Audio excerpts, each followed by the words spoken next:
Welcome back to Hashtag Sisters-in-Law with Kimberly Atkins-Storr, Jill Wine-Banks, Joyce Vance, and me, Barb McQuade. The big news for us this week is our new Resistance Mini Tote. It is now ready for pre-order. I am told that the Mini Tote is the hot new item in the world. I don't know about such things, but that's what I'm told. And you can get your own Resistance Mini Tote by going to politicon.com/merch to get yours now. And now, I'm just going to say, it's cooler than the Trader Joe's ones. Like, the Trader Joe's ones are over.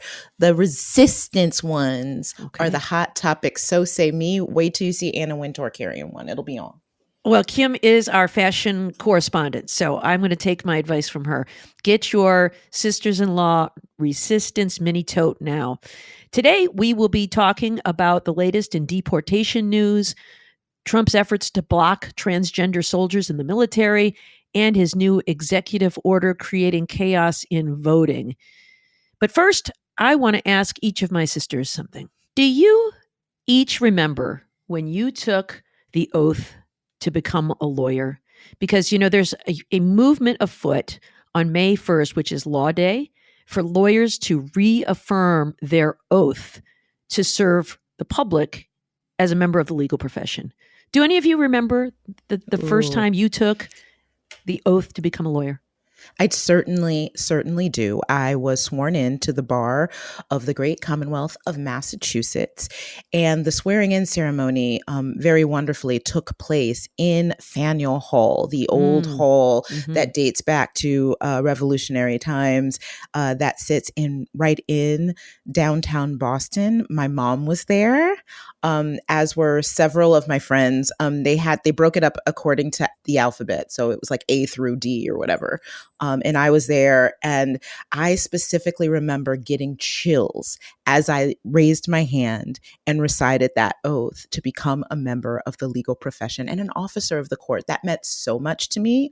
I still think about it. I actually mentioned it also when I talked to former Attorney General Scott Harshbarger on my other podcast, Justice by Design, this week. It was such a monumentous moment, and I really wished more lawyers would think about that oath. I think I might, in honor of Law Day, print it out and put it right in front of my desk, and just to remember how important it is that in our profession, we don't just do our jobs, we vow under oath to do them in accordance to the constitutions of our states and our nation.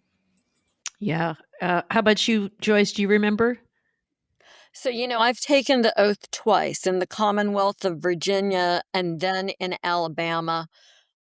Both times with a group of folks, the first time group of folks that I took the bar with, friends from law school, the second time friends in Alabama who I practiced with. And it is incredibly moving when people become lawyers, because they take an oath to uphold the rule of law, something that in past years has maybe been taken for granted, but no longer. And the time, and Barb, I bet this will resonate with you and Jill too, that I remember the most that I took an oath was when I became a federal prosecutor in the Northern District of Alabama. I took the oath with three other people. Three of us had started on the same day. The fourth, a week later, we were sworn in by a federal judge in her courtroom. She had been a federal prosecutor, and she compared that oath we were taking to the oath that we took when we became lawyers, and talked about how it was a solemn obligation to represent the people of the United States. And both my very young stroller baby and one of my colleagues, who became one of my closest friends, his stroller baby, they were in the courtroom with us watching that happen. And it is one of those moments that sort of indelibly, if you'll permit my use of that word, indelibly imprints on the brain, because I think we far too often take for granted what should be among the most meaningful sort of obligations that people can take on to protect democracy. We take democracy for granted. We take the oaths for granted. Now, in this day and age, I think we have to revitalize and restore them. How about you, Jill? I've been sworn in 4 times actually, because I did take the oath as a Department of Justice prosecutor, and also first in Illinois, then in New York. First in New York, then in Washington, and then in Illinois. Illinois, it was a single thing with a justice of our Supreme Court. The first time it was, again, I was in Washington, so I wasn't with my bar colleagues. And the only thing I remember was waiting for the bar results and how anxious I was to get the New York paper as soon as I could in Washington, which was at a newsstand by the Willard Hotel. And that was so exciting. And it was literally, I was sworn in a few days before I argued my first case in a court of appeals. So that was very exciting. And my mother and my aunt came to watch me argue that case, and that was thrilling. So I loved it. And I am celebrating on May 1st with a reaffirmation of my oath because I think it's so important that the rule of law is in jeopardy right now in America, and that we all must reaffirm our commitment to the Constitution. Yeah, we'll put a link in the show notes where you can find either a local ceremony, or you can also do it online if you are not able to get to a ceremony. You can also just do it yourself. So we'll post the link that's got a little kit, and it has the oath from every state so that you can reaffirm your oath if you're a lawyer and want to do that. I remember when I took the oath, I must have been like 26. And there's a picture of it in my parents' home, still there in my childhood bedroom, with me in my brand new suit. I went to the Wayne County Circuit Court where they had one of these mass swearing-ins. But the judge I was clerking for, the wonderful Bernard Friedman, came and made an individual motion for me. So I've got a picture of me with him, and my hair is still, even though it was 1991, the hair is a very 80s-esque kind of style. I'm usually, a decade or so behind the times. And I'm wearing what I thought was just this magnificent new suit, but it has quite enormous shoulder pads. So did mine. But I thought I looked like $1 million that day. And I remember taking the oath, and my parents were there too. And I remember thinking what a big deal it was. And, I won't read it, but most of the states are very similar. And I just want to share a couple highlights of what is in the oath, so people maybe who are not lawyers will know what it is that every lawyer swears to do and not to do. Support and defend the Constitution of the United States, and for us, the state of Michigan. To not bring any suit that is unjust, to not raise any defense that unless we honestly believe that it is a fair argument under the law, to protect client confidences, and also to never reject the cause of the defenseless or the oppressed, or to delay any cause for malice or for, they use the word lucre, for money, right? For some sort of profit motive, and to conduct oneself personally and professionally in the highest standards of the profession, in exchange as a condition of the privilege of practicing law. So it seems that so many lawyers in the news are not upholding those high standards, but I'm really glad there's an opportunity for every lawyer to reaffirm that oath and remember why it is we entered this profession in the first place.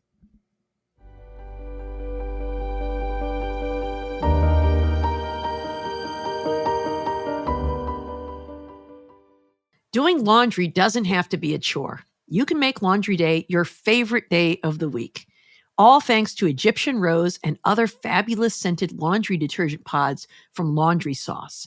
Their powerful pods are packed with bioenzymes that wipe out stains and, at the same time, leave your clothes with luxurious, long-lasting scents that light up your senses the second you experience them. There's like an alpine one that I just love. It makes me feel like I've been walking in the forest all day. You are right, Barb. All the Laundry Sauce scents are amazing, and you're certainly right about Egyptian Rose.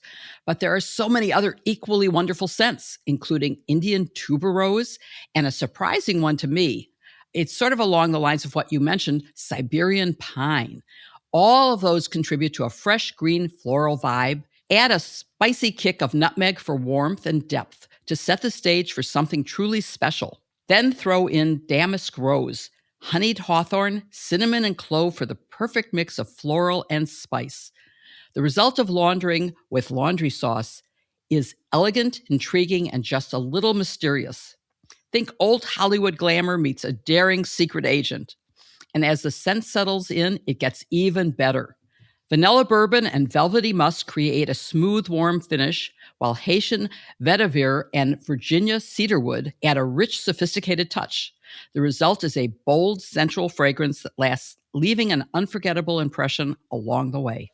You know, this is so for real. I love laundry sauce because it's not this sort of brash chemical smell that's overpowering. It's a really nice, understated light scent. I don't typically like to use scent in anything, but I'm really hooked. Although I have not tried the Indian tuberose yet, and I'm eager to. Oh, because it's my favorite. I grow tuber roses and they smell wonderful. So that's next up for me. If you love scents that make a statement, Egyptian rose, my personal favorite right now, is for you. It's made for people who are confident, adventurous, and always leave an impression. Ready to elevate your laundry game? Try Egyptian rose from Laundry Sauce for a limited time only. Our listeners get 20% off their entire order using code SISTERS at laundrysauce.com. That's 20% off your order at laundrysauce.com with promo code SISTERS. For a limited time only, our listeners get 20% off their entire order when you use code SISTERS at laundrysauce.com. That's 20% off your order at laundrysauce.com with promo code SISTERS. I know I'm saying it a lot. It's really worth it. I really love it, and I think you will too. After you purchase, they'll ask where you heard about them. Please support our show and tell them #Sisters-in-Law sent you. It's time to make Laundry Day the best day of the week. The link is in our show notes, like always.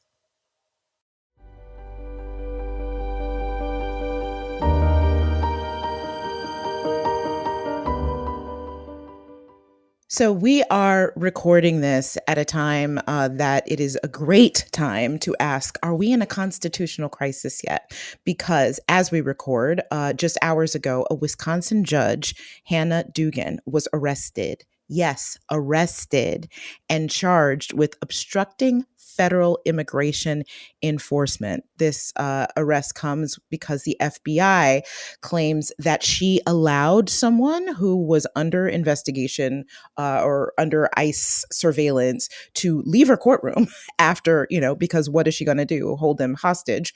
But they left the courtroom. They were apprehended afterwards, but then the FBI filed a criminal complaint against this judge. This is the first time that has happened. And I want to get you guys' reaction to this. As I said, this is fresh for us.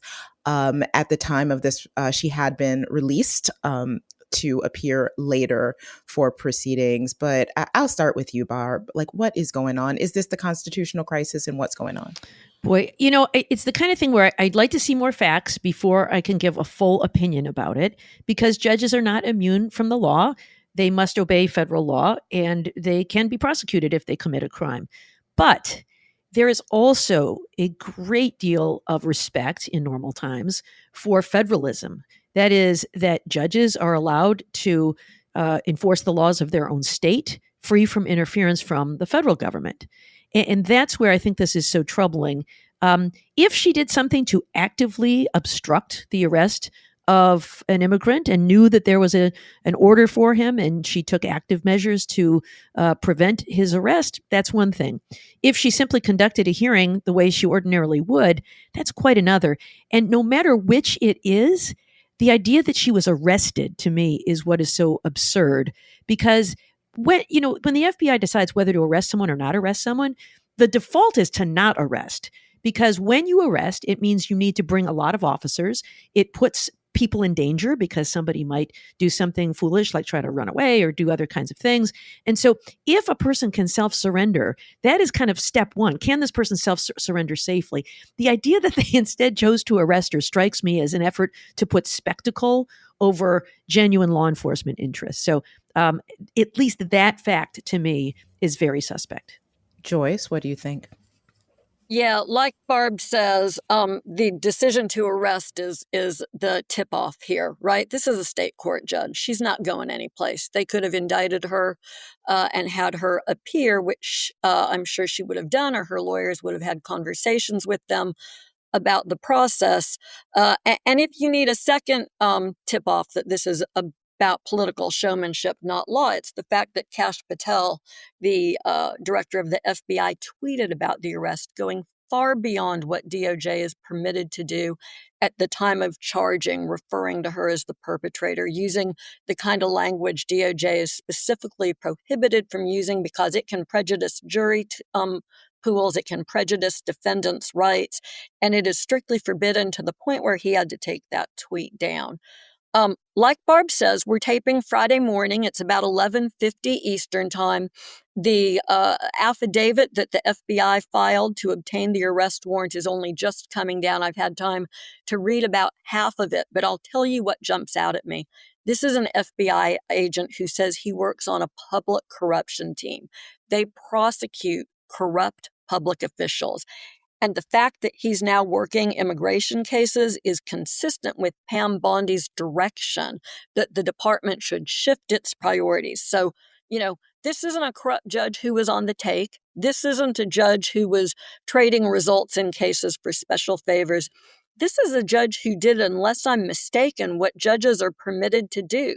She dismissed the defendant, or rather the person who is alleged to not have legal immigration status. She dismissed him from her courtroom. Many courthouses have long had a policy that doesn't permit ICE to even enter their courthouses because it does really bad things. It makes people not want to show up. It makes victims of domestic violence not want to report to law enforcement. It prevents people from acting as cooperating witnesses. And so many state courthouses, including the one that my husband sat in for many years, didn't let ICE come inside. This is a new world now where the federal government is asserting its ability to make these arrests in courtrooms. It's a terrible idea for public policy purposes. It's very easy to understand why this judge and other courthouse personnel would have wanted to coordinate and confer about what they were going to do in this particular situation. The idea that the federal government had any business making an arrest, let alone charging, is way out of bounds here. And I just think it's further evidence of the fact that the Justice Department, as we knew it, as we loved it, is a thing of the past. Jill, what are your thoughts? My sisters are so on target that they've said everything that needs to be said on this. It is an appalling situation. And only in a Trump administration with Kash Patel as the director of the FBI could this have possibly happened. That's absolutely true. As I said, this has never happened before. This is wild, folks. That's why I'm asking for this case and also some others. Are we in the constitutional crisis yet? Because it feels like it. Literally hours after we recorded last week's episode of Sisters-in-Law, the Supreme Court issued an order halting deportations from a northern Texas facility to El Salvador until further notice. Alito and Thomas were all in their feelings and dissented in that case. But Barb, there seems to be evidence that this administration has not halted, that they may be readying more deportations, despite not just the Supreme Court's order, but several district court orders telling them not to. Are we in a constitutional crisis yet? I think we are. First, I want to say just a word because that opinion from the Supreme Court came out last week after we were done recording. It came out on Saturday morning.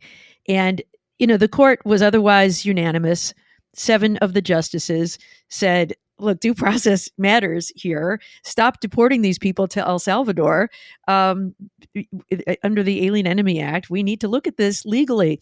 And right on cue, we see dissents from Justices Thomas and Alito. You could say it's Saturday and Thomas and Alito would dissent, I think. That is so true. Oh, my gosh. Really. It's really become just a running joke. But Kim, to your point, it does appear that the Trump administration is readying more people for deportation. They've been moving people from places in around the country into places in Texas at a detention center there, which appears to be preparing people to put them on planes and send them out of the country. I think if they do that in defiance of the Supreme Court's order, that would be a full-blown constitutional crisis because we now have an order saying they cannot do that. To date, I will say the Trump administration has not said we are defying this order outright. or you can't stop us. They've tried to dance around it a little bit now in ways that are certainly not credible. They've said things like, well, Judge, when you put that language in your order, that was only spoken and not written, and we didn't think that counted, which is absurd. Or they said things like, you said facilitate his return to the United States. We don't think that means taking efforts to get him out of custody in El Salvador. We just thought that meant if he should somehow find his way to the border of the U.S., we have to let him in. That's all facilitate means. And if he teleports back into the U.S. Exactly.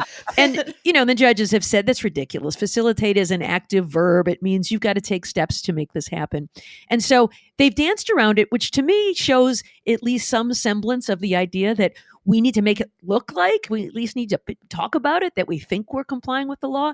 I mean, they've used every excuse except my dog ate my homework. But I think if they take action in defiance of a Supreme Court order, the crisis is here. And I think we're like one tweak away from that. So, Jill, another court has ordered the administration to facilitate the return of another wrongly deported person. What happened there? And are we in a constitutional crisis? Yes, we are. I agree with everything Barb said.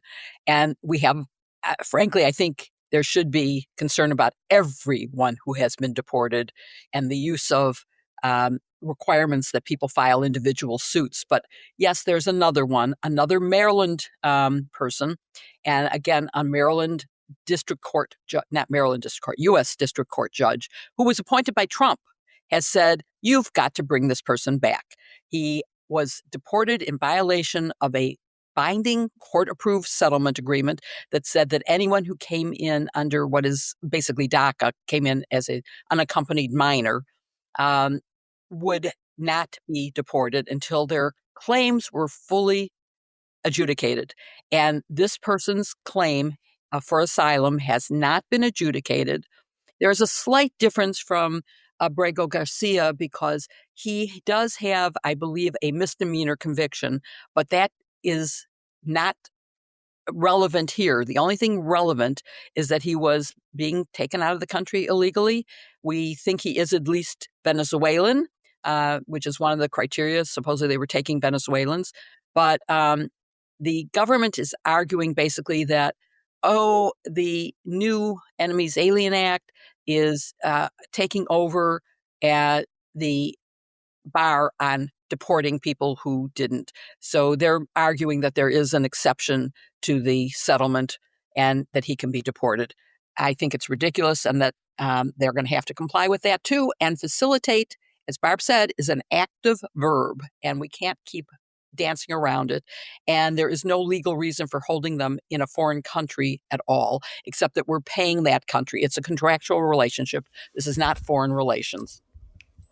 So, Joyce, do you think that when it comes down to it, so far the Supreme Court has weighed in? I feel like it's an increase in urgency a little bit, like from the original order in the Abrego Garcia case that clarified that everybody has the right to a hearing and notice before facing deportation, to the most recent order that was like, okay, y'all stop. Deportations if you're putting people on planes, stop it. Do you think that the SCOTUS has, once this really gets before them, not just these emergency petitions, do they really have the stones to stand up to this president? I'm so sorry that you asked me that question because I really don't want to answer it. I hate reading the tea leaves, as you know. I have had concerns about the Supreme Court. So I'm going to answer your question this way. Was it Joe Biden who said it doesn't take all of us to keep democracy? It just takes enough of us. I think that was the former president. And I'll have that response about the Supreme Court. It only will take just enough of the justices. That's 5 of them. And I'm hopeful that there are still 5 votes for democracy on the Supreme Court. That's sort of a terrible thing to have to say, but we've seen, the 9-0 decision in Abrego Garcia, the 7-2 decision in the Alien Enemies Act cases. I think when push comes to shove, if for no reason other than the fact that the Supreme Court doesn't want to rule itself out of existence and make its role and the role of the inferior courts irrelevant, that it will draw the line here. It's sort of sad that you have to ask the question and that I have to answer it this way, Yeah. because this should all be 9-0 stuff, right? This is all about a president who's trying to seize power from other branches of government. He's trying to cow the press, the legal profession, universities. He's trying to create a general environment of fear. The Supreme Court should be standing up to him. And so I think it's a sad state of affairs that we have to question whether they have the stones to do it. Well, we will all hope that Joyce is right. I think it will be on the hearts of Justices Kavanaugh, Barrett, and Gorsuch and how this goes forward. And we will see how that goes.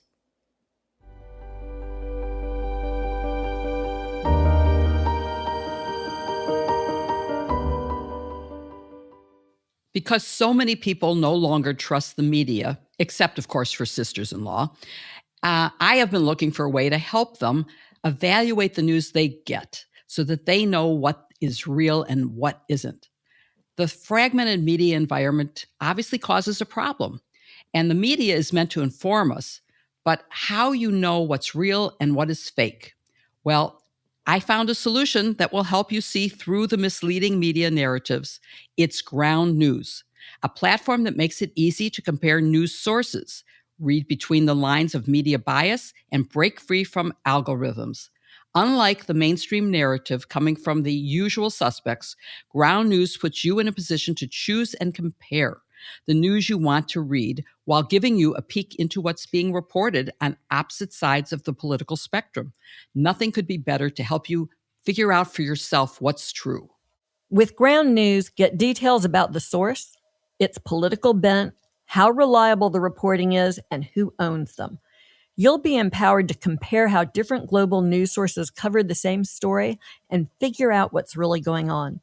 And with over 9,500 five-star reviews of their app and website, Ground News is a great platform for discovering how any news story is being covered and getting every perspective all in one place.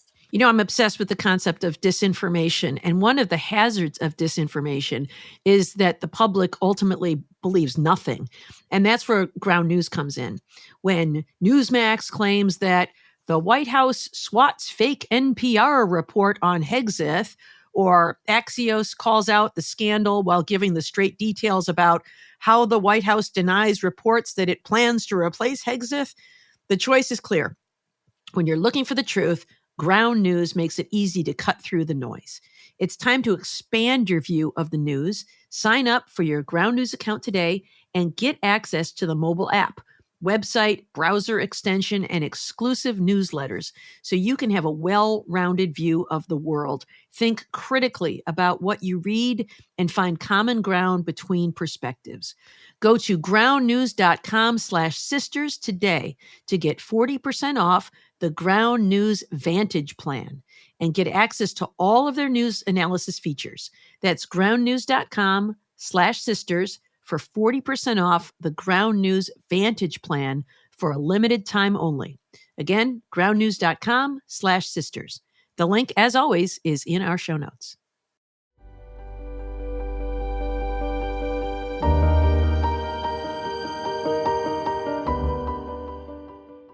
Once again, Donald Trump has gone to the Supreme Court in an emergency application, and we've already talked about how unusual arresting a judge is. Well, it's also unusual to have this many emergency appeals to the Supreme Court. This one is from a nationwide injunction from a federal district court in Washington state, and there are other cases also pending in D.C. and New Jersey. And this one had to do with his desire, Trump's desire through an executive order to bar all transgender people from military service. This case involved several service members who would be kicked out of the service. And Kim, what's the deal here? Yeah, so the Trump administration, again, as it tried in the first administration, is trying to kick trans people out of the military. The argument is that somehow that they will create a distraction, that it will harm military readiness and cohesion, whereas the people who are challenging this order are saying that it is a direct violation of the Constitution and federal law. It's discrimination on the basis of gender, something that the Supreme Court, at least in terms of employment, has found is unlawful, and they are not doing it. The difference between now and, if you recall, the first time the Trump tried this, one of the big differences now that I think is more applicable is that at the time, Secretary Mattis, the Secretary of Defense, did not support banning trans people from the military. He gave guidance to the White House saying, no, you don't have to do it that way. If you want to tweak it, you want to limit some certain kinds of deployments or something like that, maybe we can talk about that. But no, there are trans people serving in the military. They are among our best troops and fighters, and it's causing no problems at all. This time, we have Secretary Hegseth that's going to do anything that the president wants. There is no guardrail from within the Pentagon. So I worry a lot about this case, because I think while it was blocked and sort of fended off by courts for a while the first time before it very briefly went into effect before Biden won and lifted it again, I think we're in a different spot right now. So, Barb, what did the judge rule in this case? Well, this is a judge named Benjamin Settle. And, I hate that we live in an era like this, but I guess it is important to point out that he was appointed by President George W. Bush. So he's hardly some left-wing radical, as judges often find themselves called whenever they rule against the Trump administration. But Judge Settle said that transgender service members who had sued had raised serious questions about the ban as to their constitutionality under the Equal Protection Clause, which says that we can't discriminate on the basis of sex. Their due process rights, which is a procedural right, but also a fundamental fairness right, and their First Amendment rights. And so he said that the balance of hardships tipped sharply toward these plaintiffs, who will suffer not only the loss of their employment and income and reputation, but also a career that they have dedicated to military service. So based on the facts, based on the findings, this judge thinks that this conduct is illegal. And I will also say that from a policy perspective, how just foolish this is. Remember during Pete Hegseth's confirmation hearings, when he kept talking about, there were actually a lot of questions about his views of women in the military. And there are a lot of questions about that. But what he kept saying is, Senator, we have standards. And he would raise his hand, pointing like maybe where the way one might point to the water level. We have standards. And he would raise his hand, kind of about to his forehead. And anyone who can meet those standards will have a place in the military. But we're not going to have preferences. Fine. But there's nothing about these people that says they are not fulfilling the standards that we need to have military readiness. Instead, it really is about culture wars, I believe, and diminishing the role of transgender Americans in society. I'm often reminded of a conversation I had once with a former colleague, where it was back in the 90s when there was the debate about whether we could have LGBTQ members in the military. Remember that with the don't ask, don't tell is where Bill Clinton landed. But even before that, this was a big debate. And every argument, really gets tossed out in terms of its conduct versus identity, right? Like, what if somebody attacks another guy in the shower? Well, then they're out, right? They have not complied with the conduct. It's not like they're, everybody wants to attack every guy in the shower. It's ridiculous.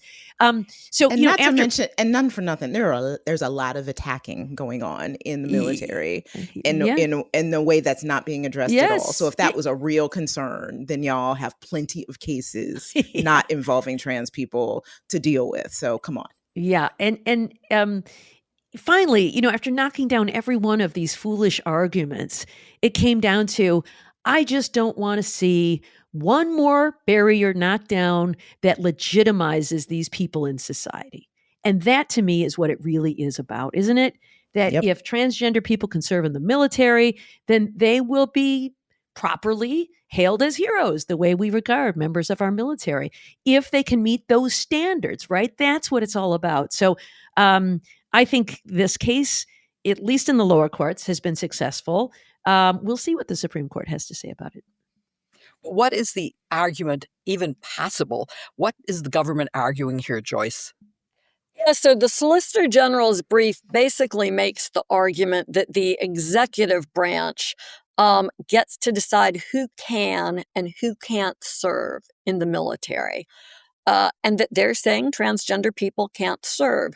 Their argument is that they hurt military effectiveness. They are bad for lethality and readiness. In other words, they're making arguments. I mean, I can't just say what the arguments are and leave it at that, because they are so clearly disproven by the trajectory and the performance of transgender people in the service.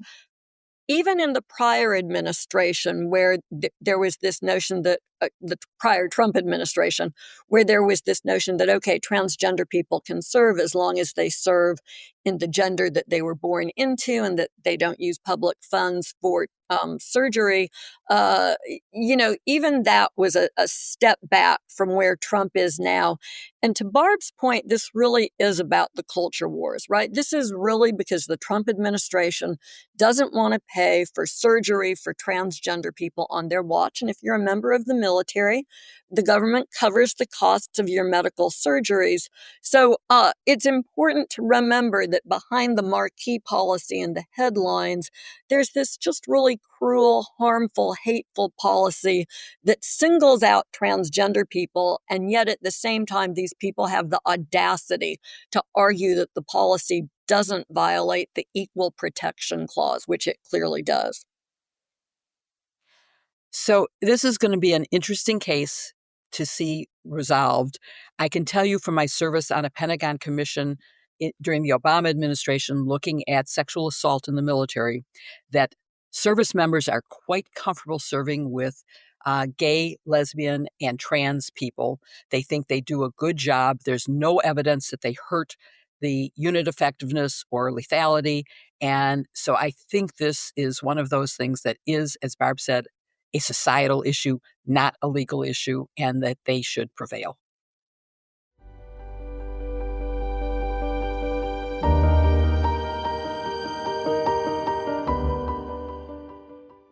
Whether you love a simple mascara and gloss or like to play with bold colors and shapes, Thrive Causemetics has a trusted favorite perfect for you.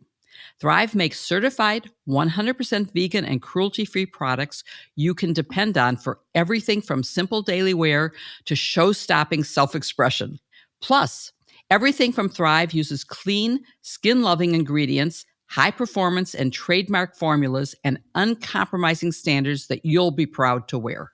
I love Thrive's Liquid Lash Extensions Mascara. True story, the only makeup I have on right now is my Liquid Lash Extensions Mascara. I had to run out in the rain to chase chickens around and get them back in the coop. And it's like raining like crazy down in Alabama right now while we're taping. All of my other makeup was washed off of my face. My mascara is still there. There's a reason this stuff has over 40,000 five-star reviews. It's perfect for a salon look without the damaging glue or excessive prices. Better yet, you can pick from 5 shades. They last all day, even in the rain, without clumping, smudging, flaking, and they slide off with just warm water, a washcloth, no soap required. One thing that's truly amazing is how its nourishing ingredients support longer, stronger, and healthier lashes over time. And meanwhile, the flake-free tubing formula dramatically lengthens and defines your lashes from root to tip. I really like using it. It makes a big impression. Another thing we love is that cause is in the name for a reason. Thrive not only defines luxury beauty with their clean, skin-loving ingredients and uncompromising standards, but they also give back. Every purchase supports organizations helping communities thrive. Thrive donates to 8 major causes, including the fight against cancer and domestic abuse, veteran and education organizations, and many more. I am very proud and glad that we're a part of it. Try your new trusty favorites with an exclusive set for our listeners. New customers can get the Liquid Lash Extensions Mascara and a mini-size Brilliant Eye Brightener at a special set price with free shipping available at thrivecausemetics.com/sisters. Or save more than 20% off your first order at thrivecausemetics.com/sisters. That's Thrive Causemetics, CAUSEMETICS.com/sisters for 20% off your first order. The link is in our show notes.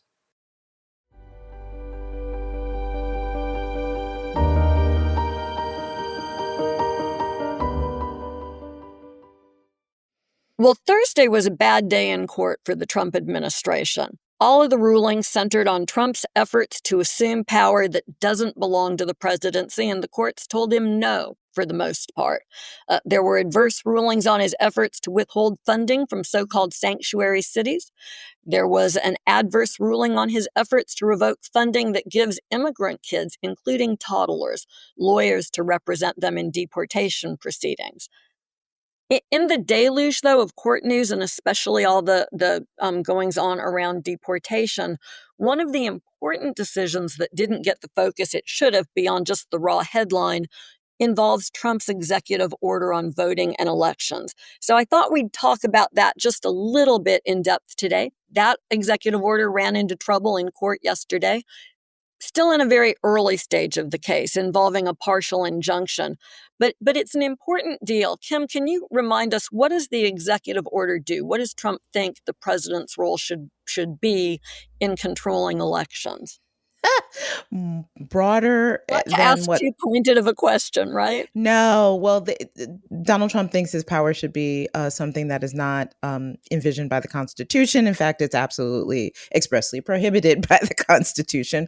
But nonetheless, I will summarize it. And I will also drop a nice little explainer from the Brennan Center in our show notes as well. But essentially, Donald Trump thinks he can, in an executive order, direct a division of an election commission on the federal level that is really just meant to facilitate the carrying out of federal elections. It really was not meant to have some sort of authority to change the law, but directing it to require for anyone to register to vote that they show official documents like a passport or a birth certificate in order to be able to vote. And if they did not do that in their original registration, which most states did not require that, so most people did not do that, they would have to re-register presenting these papers. It's a show me your papers registration requirement.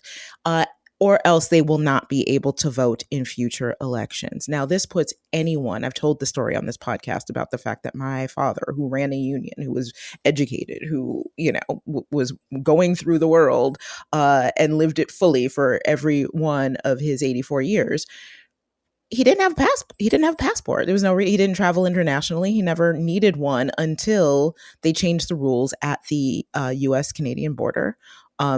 After 9/11. And it took, because of the documents necessary, I had to be basically a private investigator and find a copy of his of a school record that had burned down in his one-room classroom in Arkansas, but that was somehow kept on microfiche in a library in Arkansas.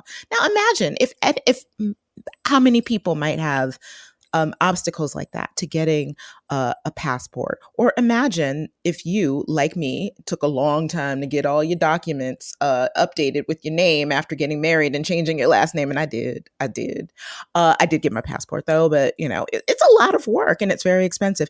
If you just got married and your passport or your birth certificate your birth certificate never would, but doesn't match these documents, you might not be able to vote. Are you kidding me? And it seems pretty backwards, right? Because you would think that taking your husband's last name is something that the conservatives would want you to do. But if you do, you might not be able to vote. So it's really bad. It's the president, if you didn't know, under the Constitution, has no authority over elections. None. Zippo. Zilch. It is Congress, but it's majority up to the states to set up election rules. So yeah, this is way out of pocket. Okay, so given all of that, and Kim, thanks for referencing the amazing work of my colleagues at the Brennan Center who've done a fabulous job of explaining this. I echo Kim's recommendation that you look at that for a deeper understanding. So Barb, we have this order. It's horrible. It gets challenged. There's a ruling yesterday. This is, of course, an injunction, so it's important to remember that this is that and not a substantive decision on the merits of the case itself. Can you help us understand all of that? Yes, and I like to think of this as not a bad week for the Trump administration in court, but a great week for justice in the courts. And our courts have been really knocking it out of the park, I think. And here's another example of a court standing strong. So there was a challenge to this executive order in court seeking a temporary restraining order. And this is injunctive relief. So as Joyce says, it is not a final decision. There will be a trial ultimately to make a final decision. But what an injunction is an order by a judge to block an action and pause and preserve the status quo so that there can't be harm while the parties work out the litigation. But in order to obtain an injunction, the plaintiffs have to show a substantial likelihood of success on the merits of their case. They have to show a risk of irreparable harm if the law goes into effect or the action occurs. They have to show that their own interests, balance of interests of the parties favor the plaintiffs. And they also have to show the public interest favors blocking this action. And so Judge Colleen Collar-Cotelli found in this opinion that all of those factors weighed in favor of the plaintiffs. And of course, as Kim said, it's because it is not the president who gets to monkey around with the rules for voting. As the judge said in her opinion, our Constitution entrusts Congress and the states, not the president, with the authority to regulate federal elections. And so all of these things that Kim just talked about proof of citizenship and other kinds of things, those are decided by the states and by Congress. And in fact, she pointed out that Congress is currently debating a federal act to talk about voting rights. It's their job. And how about this? Remember last in the Biden administration when the conservative justice movement, especially when it came to elections, were all about something called the major question doctrine. Am I crazy to remember that? The major remember that. The major question doctrine. And it was that, oh, no. We can't let agencies interpret the law unless Congress has very meticulously delegated to those agencies the power to do that. And on major questions, we have to make sure Congress is making those decisions. So it's not just contrary to law. It is so hypocritically contrary to law to say that, well, when a Republican is in office, they can do whatever they want with executive orders, but Democrats can't. I think we should, regardless of who is in power, we should follow our three separate branches of government and let them do their jobs. Congress makes the laws and the executive branch executes them. From time to time, they need to fine-tune some things because it's not clear what Congress meant, but you can't just write an executive order, sign it in your big black Sharpie, and say, I've changed the law. And that is what happened here, and that is why the judge has entered this injunction to block this executive order to going into effect until this litigation can play out. And you know who loves the major questions doctrine? The majority of the justices on the U.S. Supreme Court love it. The conservatives on the SCOTUS love the major questions doctrine, by the way. So can't wait to see them weigh in.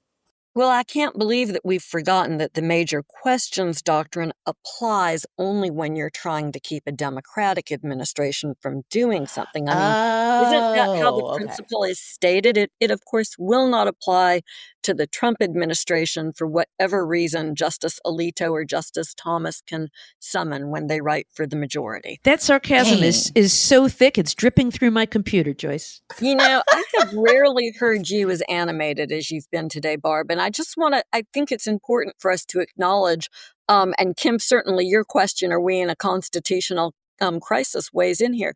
You know, this is serious times. This is dark times in America. And we joke and we're all trying not to be doom and gloom. We're trying to think through the problems analytically because we're lawyers and we're trained to do that.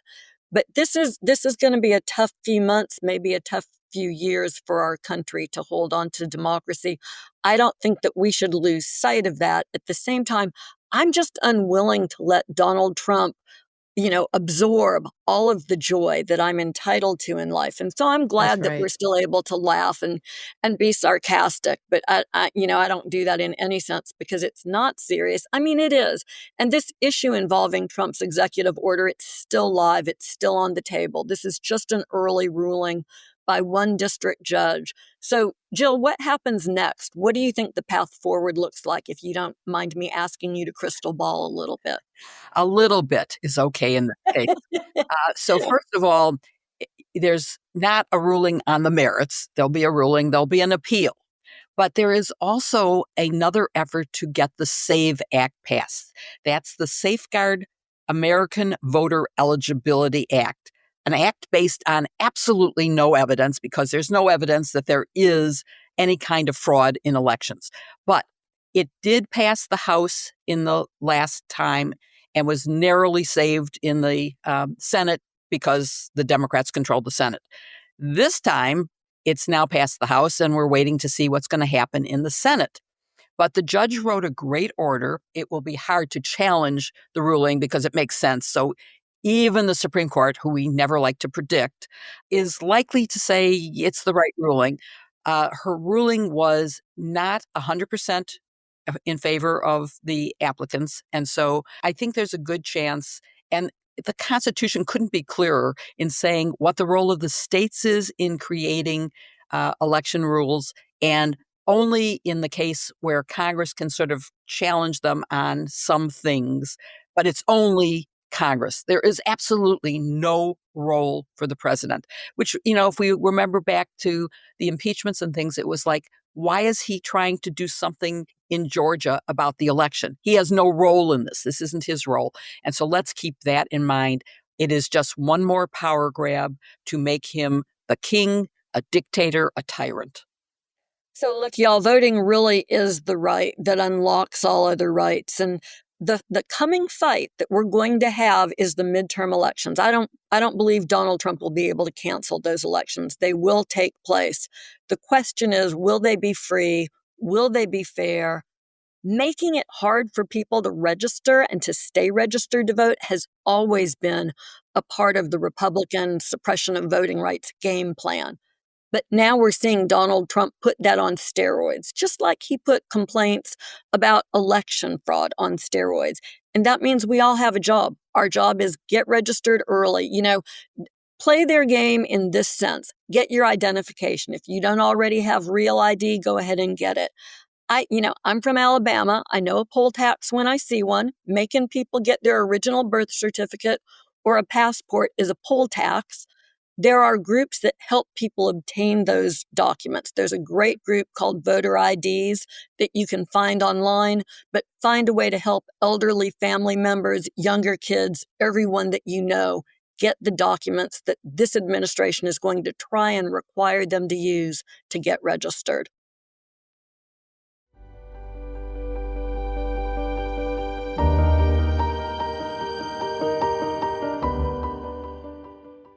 Great sleep is critical to success, and there's nothing better for sleep than a Helix mattress. I first heard about them when they asked to sponsor our show, but we're very selective on #sisters-in-law. I mean, we do try everything out. We only advertise stuff we like. I took the quiz and I tailored my mattress to my sleep style. I got matched with the Helix Midnight Mattress, and I must have aced that quiz because I've been getting the best sleep of my life ever since it arrived, even with a large German Shepherd sleeping next to me.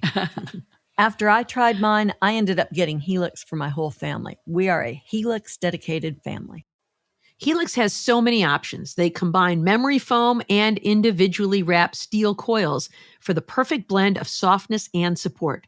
There are even enhanced cooling features to keep you from getting too warm when the furnace is blasting or a heat wave hits. Both are frequent occurrences with climate change, so I'm definitely glad Helix has this feature. I'm amazed that Helix has been part of my #sisters sleep habits for almost 2 years now. Making the switch is such an upgrade. Since then, we've heard so many stories of people seeing transformational improvements in the quality of their sleep on their wearable devices, thanks to the Helix mattresses.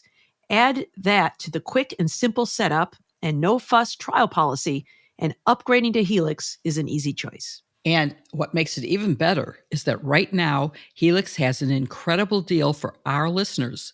Go to helixsleep.com/sisters for 20% off site-wide. That's helixsleep.com/sisters for 20% off site-wide. Again, that's Helix, HELIX, sleep.com/sisters. And of course, the link is in our show notes.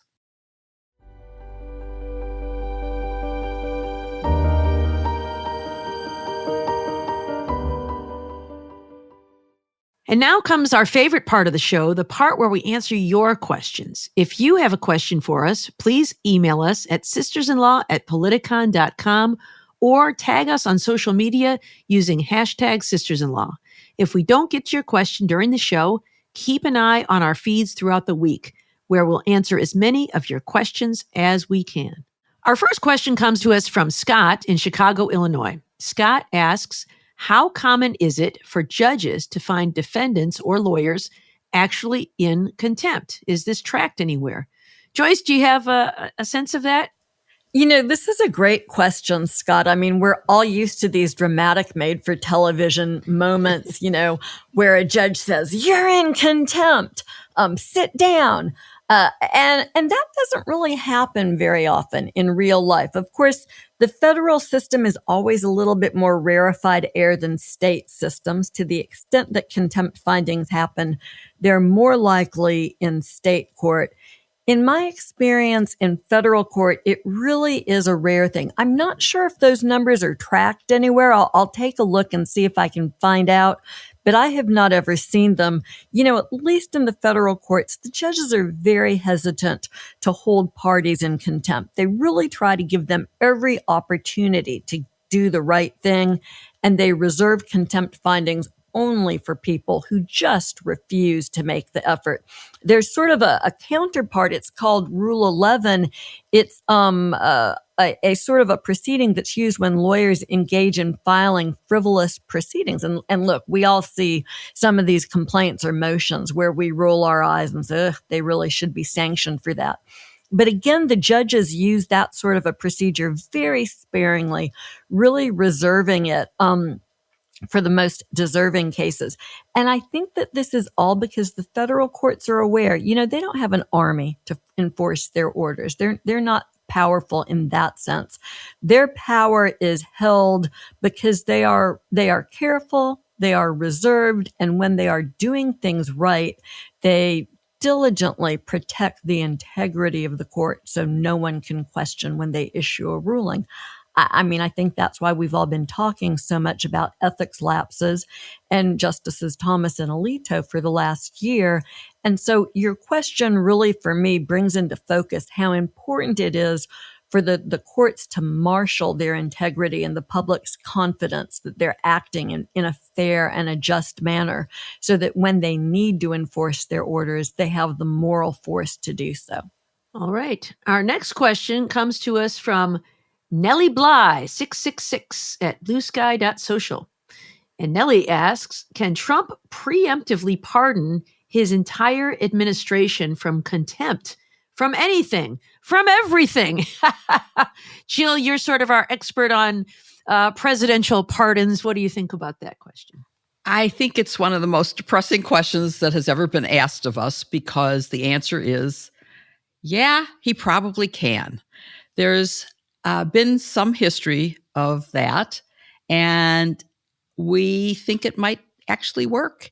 And the sad thing is that if he gets away with it, he's already immune from criminal actions that he takes as part of his constitutional responsibilities, although I think there are none that should be part of his constitutional duties, that we could have people below him carrying out his orders even though they are illegal orders and even though the conduct is criminal. And the president has unfettered power. So we might have to look at some kind of constitutional amendment when you have a criminal president to stop him. I mean, remember, my book was called something about a criminal president, and it wasn't, at the time, Donald Trump. But it could apply. Our next question comes to us from Parkin in South Carolina. What do you think of the possibility of the Republicans packing the court? how hard would it be to do? Kim, you're our Supreme Court expert. What do you think? Yeah, it will be pretty hard. Packing the court or adding more justices to the court would require an act of Congress. That's it. It wouldn't require a constitutional amendment or anything. It's happened multiple times over the course of our nation's history, but you need to be able to pass the bill. And right now, with such razor thin margins, even if they were able to squeak one by in the House, which is a big if, they do not have the 60 senator majority to pass it in the upper chamber. So that's just not going to happen right now. Thank you for listening to Hashtag Sisters-in-Law with Kimberly Atkins-Storr, Jill Wine-Banks, Joyce Vance, and me, Barb McQuade. Follow Hashtag Sisters-in-Law wherever you listen, and please give us a 5-star review. It really helps others find the show. And please show some love to this week's sponsors: Laundry Sauce, Ground News, Thrive Causemetics, and Helix. The links are in the show notes. Please support them because they make this podcast possible. See you next week with another episode, Hashtag Sisters-in-Law. Joyce, I finally cooked up that Dreamland barbecue that you sent me when Michigan defeated Alabama in the bowl game. I had a house full and we had a big feast and it was delicious. And now I can't wait. I'm coming back June 23rd and you're going to moderate a book talk for me in Birmingham. Can we eat more barbecue? I'm so excited that you're coming to Birmingham. But you know what people don't know about my adopted hometown is that it's a major foodie city. Right. We have great restaurants. In fact, we had friends in from out of town last weekend. The husband had clerked here many, many moons ago, and he was stunned by the growth in restaurants. So we're going to have a lot of choices. Okay. I might need to take you to barbecue for breakfast, which is a thing here. I'm in. Take you out someplace else the night before. But yeah, if you're in Birmingham or if you're in the Southeast, come and see Barb McQuade at Little Professor Books in Birmingham. What's that date again, Barb? Monday, June 23rd. I can't wait. Barbecue. It's not just for breakfast anymore. When you think about businesses that are selling through the roof, Allbirds or Skims, sure, you think about a great product, a cool brand, and brilliant marketing. But an often overlooked secret is actually the businesses behind the business, making selling, and for the shoppers buying, simple. For millions of businesses, that business is Shopify. Nobody does selling better than Shopify, home of the #1 checkout on the planet. And the not-so-secret secret, with Shop Pay, that boosts conversions up to 50%, meaning way less carts going abandoned and way more sales going.